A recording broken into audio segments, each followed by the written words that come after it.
Hari ini adalah pertemuan ketiga, dan pada pertemuan kali ini kita akan membahas bab 2, yaitu menyusun bab landasan teori. Pada bab 2, di sebuah karya ilmiah, bab 2 adalah sebuah bab yang berisi teori-teori yang mendukung topik penelitian yang sedang dilakukan dan beberapa penelitian terdahulu yang serupa. Bab 2 yang Anda buat pada umumnya dibagi menjadi dua besar, yaitu landasan teori dan tinjauan pustaka. Pada minggu kali ini kita akan membahas subbab yang pertama, yaitu subbab landasan teori. Pada dasarnya, landasan teori berisi teori-teori pendukung judul penelitian. Nah, teori-teori yang akan Anda cari adalah teori-teori yang didapat dari sumber pustaka berupa buku atau e-book dengan rentang waktu 10 tahun terakhir. Inilah contohnya. Jika Anda punya judul penelitian seperti ini nih, misal saja, desain sistem informasi registrasi online unit gawat darurat pada rumah sakit Bakti Timah Pangkal Pinang menggunakan metode berorientasi objek, maka dari judul ini kita dapat pecah-pecah beberapa subnya menjadi beberapa subbab di landasan teori dengan teknik sebagai berikut. Perhatikan, saya beri beberapa warna yang berbeda. Yang pertama adalah sistem informasi, lalu registrasi online, lalu unit gawat darurat, kemudian rumah sakit Bakti Timah, yang terakhir metode orientasi objek. Maka dari judul ini nanti akan menghasilkan beberapa subbab yang kita ambil dari frase yang merupakan bagian penting dari judul. Nah, ini adalah hasilnya.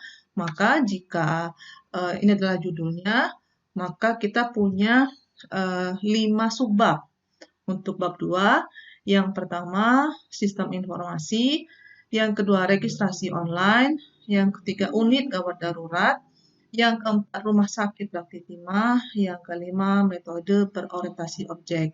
Maka nanti Anda silahkan perhatikan judul Anda masing-masing, kemudian ambillah frase-frase penting di dalam judul tersebut untuk jadikan subbab pada landasan teori.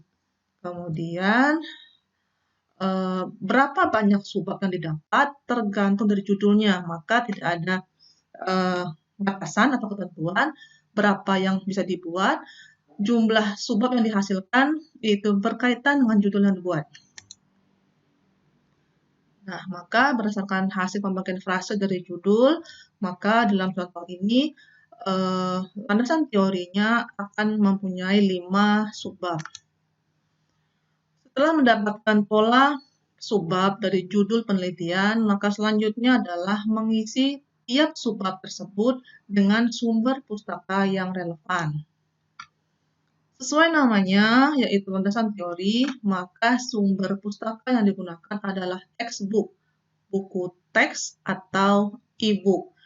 Mengingat penulisan sumber pustaka membutuhkan perangkat lunak Mendeley, maka sumber pustaka yang harus Anda gunakan adalah sumber pustaka berbentuk digital atau e-book. Ini adalah salah satu sumber atau situs yang bisa Anda gunakan untuk mencari e-book selain sumber-sumber yang lain. Ini adalah tampilannya. Nah, di sini Anda bisa mencari sumber pustaka, baik itu menggunakan bahasa Inggris ataupun bahasa Indonesia, bisa dipilih. Lalu Anda bisa cari rentang waktunya juga, silakan Anda tentukan sendiri, karena kita butuh rentang waktu 10 tahun terakhir, maka usahakan Anda dapatkan sumber pustaka textbooknya. Paling tua itu berusia 10 tahun, berarti terakhir terbitan 2011. Pada situs PDF Drive, Anda dapat mencari sumber pustaka e-book yang berbahasa Indonesia ataupun berbahasa Inggris. Walaupun demikian, saya sarankan sebaiknya pilih yang berbahasa Inggris, karena itu yang lebih akurat atau sumber yang lebih baik adalah bahasa Inggris, biasanya bukunya. Kemudian rentang pilih yang after 2010. Ini tahunnya, Anda boleh tetapkan di sini. Pilih yang lebih baru, lebih baik ya, semakin baru semakin baik. Pilih yang terbaru jika mungkin.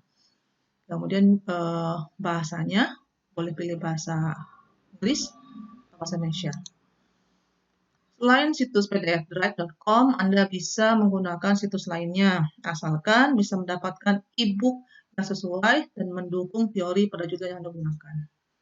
Ini contohnya, kita punya subbab tadi, lihat. Kita punya subbab yang pertama tadi adalah sistem informasi. Lalu kita cari sumbernya atau e-booknya setelah dapat, lalu kita ambil definisinya dari buku tersebut atau e-book tersebut, lalu kita masukkan ke dalam sini. Sistem informasi adalah sekumpulan komponen yang saling terkait yang mengumpulkan, memproses, menyimpan, dan menyebarluaskan data dan informasi dan sistem. Sistem informasi menyediakan mekanisme umpan balik untuk memantau dan mengontrol operasinya untuk memastikan terus mencapai maksud dan tujuannya menurut satu. Jadi, karena kita menggunakan teknik sitasi IEEE, maka kita menggunakan angka, bukan nama. Jadi, angka 1 ini adalah teknik sitasi IEEE.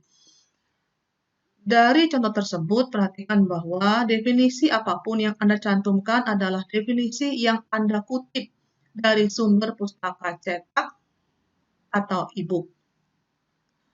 Definisi informasi yang dicantumkan bercontoh tersebut bersumber dari e-book yang berjudul Principles of Information System yang ditulis oleh Ralph M. Steyer dan George W. Reynolds. Ini adalah bukunya, ini saya dapat di pdfdrive.com, silahkan Anda download kalau mau lihat isinya.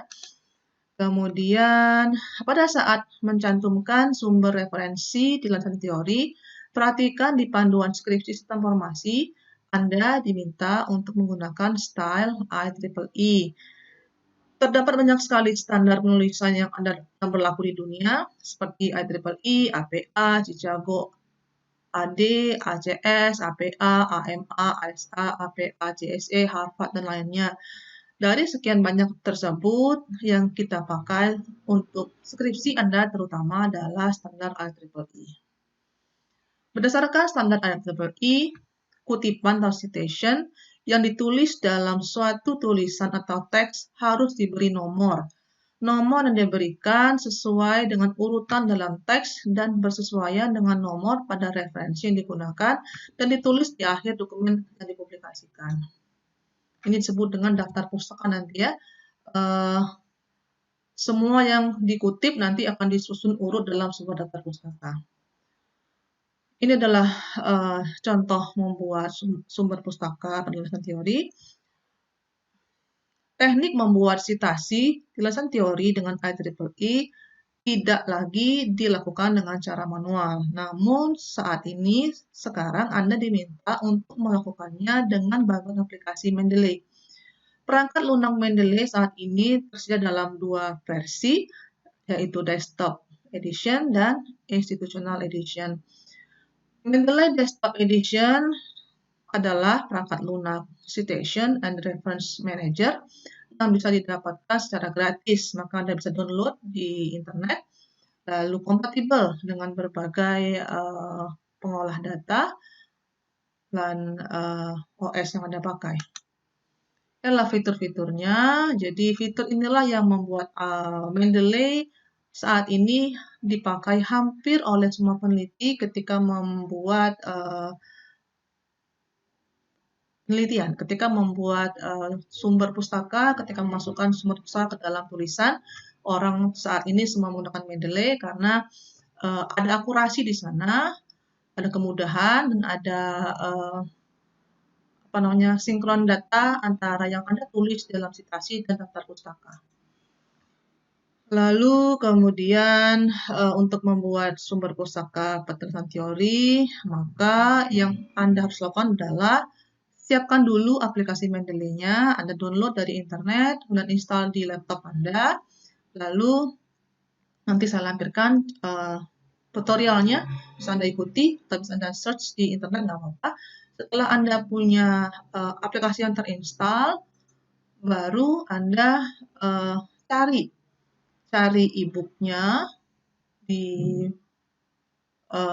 internet atau Anda cari PDF, silakan saja.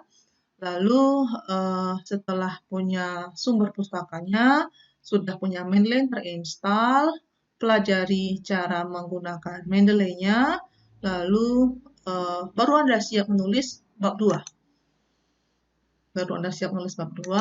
Kemudian setelah itu ada sesuatu hal lagi yang harus Anda perhatikan, yaitu teknik menghindari plagiarisme. Pada saat Anda mengutip sebuah definisi dari e-book, maka sebaiknya tidak mengutip seluruh kalimat secara langsung. Mengutip seluruh kalimat secara langsung dapat terdeteksi sebagai plagiat, terutama jika deteksi plagiatnya dilakukan secara online atau tersistem. Maka untuk menghindari dugaan plagiat tersebut, gunakan teknik berikut. Yang pertama, gunakan kutipan tidak langsung atau parafrase. Yang kedua, buat rangkuman. Yang ketiga, buat kesimpulan. Hari ini kita akan bahas teknik parafrase dulu. Parafrase umumnya saat ini dipakai oleh para peneliti untuk menghindari plagiat. Kemudian parafrase adalah salah satu cara meminjam ide atau gagasan dari sebuah sumber tanpa menjadi plagiat.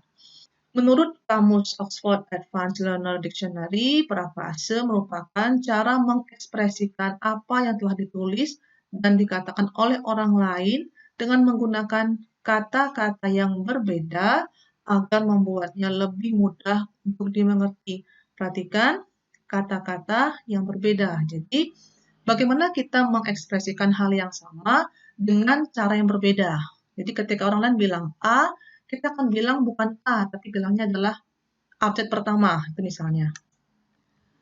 Pengutipan yang dilakukan dalam teknik menulis parafrase merupakan kutipan yang menggunakan kata-kata sendiri untuk mengungkapkan ide yang sama. Sehingga dapat diaplikasikan pada menulis buku atau menulis penelitian, dan itu dianggap sebagai aktivitas yang legal dan terhindar dari plagiat. Ini misal saja, inilah kalau aslinya, pemanfaatan teknologi informasi di bidang pendidikan mengubah cara belajar. Lalu, ide ini kita parafrasekan, kita ubah kalimatnya dengan maksud yang sama menjadi kegiatan belajar dapat dilakukan lebih menarik dan dinamis, tidak hanya melalui media tatap muka saja, namun dapat memanfaatkan internet, aplikasi pendukung, dan sistem terkait lainnya. Jadi, dua hal ini pada dasarnya adalah hal yang sama, namun dinyatakan dengan kalimat yang berbeda. Maka, Anda harus belajar atau mulai saat ini sudah harus sering menggunakan teknik ini agar tidak dianggap sebagai plagiat, terutama pada saat membuat bab 2. Maka dari hal tersebut, saya minta Anda untuk masuk membuat bab 2, yaitu bab 2 bagian pertama, bab 2 yang landasan teori. Tugas yang pertama adalah buatlah kerangka sub landasan teori sesuai dengan judul masing-masing. Kemudian lengkapilah kerangka sub bab tersebut dengan sumber pustaka e-book dan citasi menggunakan aplikasi Mendeley.